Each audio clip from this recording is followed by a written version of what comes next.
Hello, my name is Mark Baker, founder of Origin Live. This is a short instructional video on how to check your turntable bearings.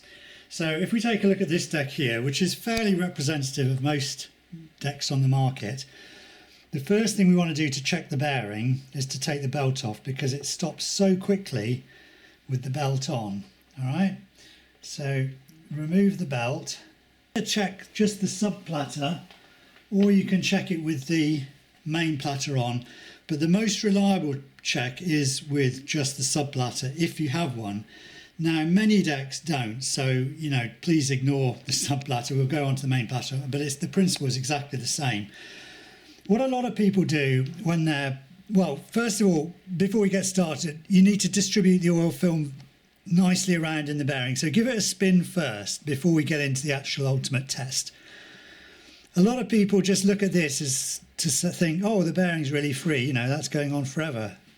But that is not really what you're looking for at this stage. It doesn't tell you very much. So what you need to do is stop it and just give it the tiniest of nudges.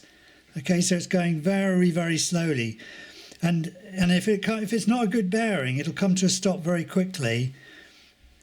This is a fairly free bearing. I mean, there are some a lot stiffer, but it just gives a bit of idea. Okay.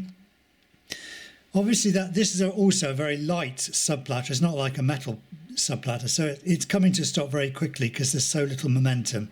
But it's still not a bad bearing. I mean, if it's going a little bit faster, you can see that it's fairly free.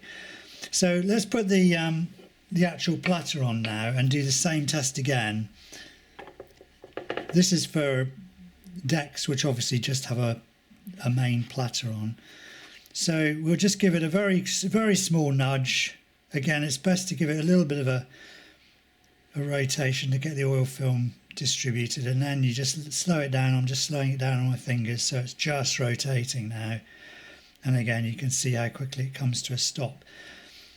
This bearing is okay. The Origin Live bearings are better in terms of low friction. But as I say, you can get either side of this. What you want to avoid is a platter which is coming to a stop, like if it's going kind of around like this, it comes to a stop that quickly, which means you've got a very high friction bearing. It's probably got the bottom of the ball bearing has been worn, or if it's a flat topped spindle, the ball bearing and the bottom can wear an indent into the spindle, and the friction gradually gets higher and higher and higher. And although you think, oh yeah, it's only about the diameter of that indent is only about 3 millimeters in diameter, it's actually creating a lot of friction.